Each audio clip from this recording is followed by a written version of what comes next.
بسم اللہ الرحمن الرحیم۔ انسپکٹر صاحب جن کے پاس کیس گیا انہوں نے بھی بڑے انصاف کے ساتھ سعید کے ساتھ سلوک کیا اور ڈھیر ساری نصیحتیں بھی کی جو واقعی سعید کے لیے سننا لازمی بھی تھی۔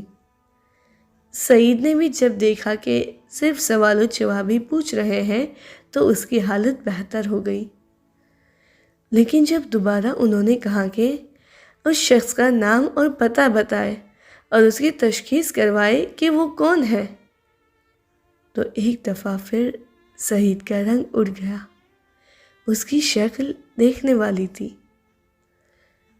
مہران، اگر لڑائی ہو گئی، مہران اگر گولیاں چل گئی۔ میں نے بڑی مشکل سے اپنی ہنسی کنٹرول کی۔ سعید، اتنا کہتا ہوں کہ یہ جنگی اور لوگوں کے قتل والی فلمیں نہ دیکھا کرو، اسی لیے کہتا ہوں اسٹائل مارنے میں ان کی نقل کرتے ہو اور جب بہادری کی بات آتی ہے تو تمہارا رنگ اڑ جاتا ہے۔ شہدا، ہم شرمندہ ہیں، قسط 70۔ پھر یہ فیصلہ ہوا کہ سعید اور اس کا ایک کلاس فیلو اس شخص کی نشاندہی کرے۔ میں بھی ان کے ساتھ گیا۔ جو ہی پولیس انہیں پکڑنے پہنچی سعید دوڑ کر نکل گیا۔ خیر، انسپکٹر صاحب نے اس کا بہت شکریہ ادا کیا اور سعید ہیرو والا پوز بنا کر کھڑا تھا اور ہیرو والی باتیں کر رہا تھا۔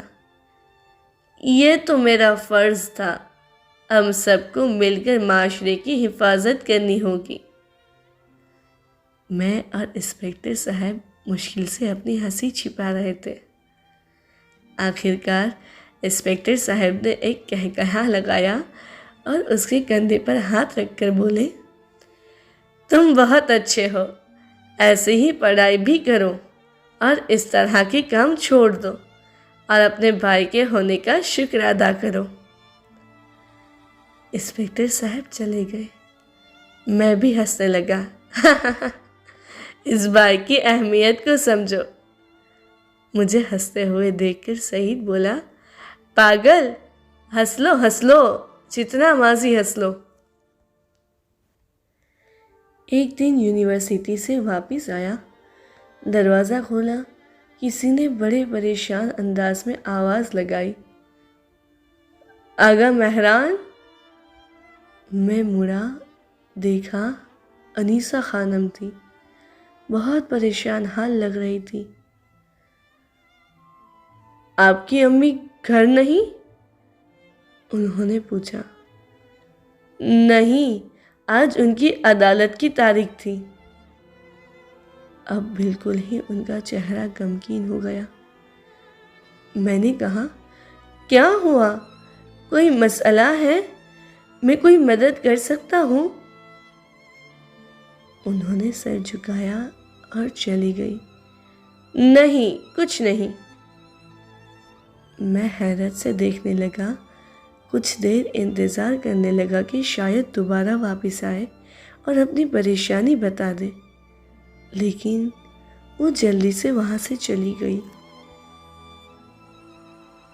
میں گھر کے اندر آیا۔ سعید نے اپنے دوستوں کو بلایا تھا اور بڑے مگن ہو کر فلم دیکھ رہے تھے، اتنے مگن کہ میرے سلام کرنے پر سب میری طرف متوجہ ہوئے۔ سعید مجھے دیکھ کر بولا، تمہارے سر کے اوپر اتنا بڑا سوالیہ نشان کس بات کا ہے؟ میں بھی اس کے ساتھ بیٹھا اور مٹھی میں چلگوزے اٹھائے اور بولا، نہیں، کچھ نہیں، دروازے میں انیسہ خانم مل گئی، ان کے لیے سوچ رہا تھا کہ کہیں انہیں کوئی مشکل نہ بن گئی ہو۔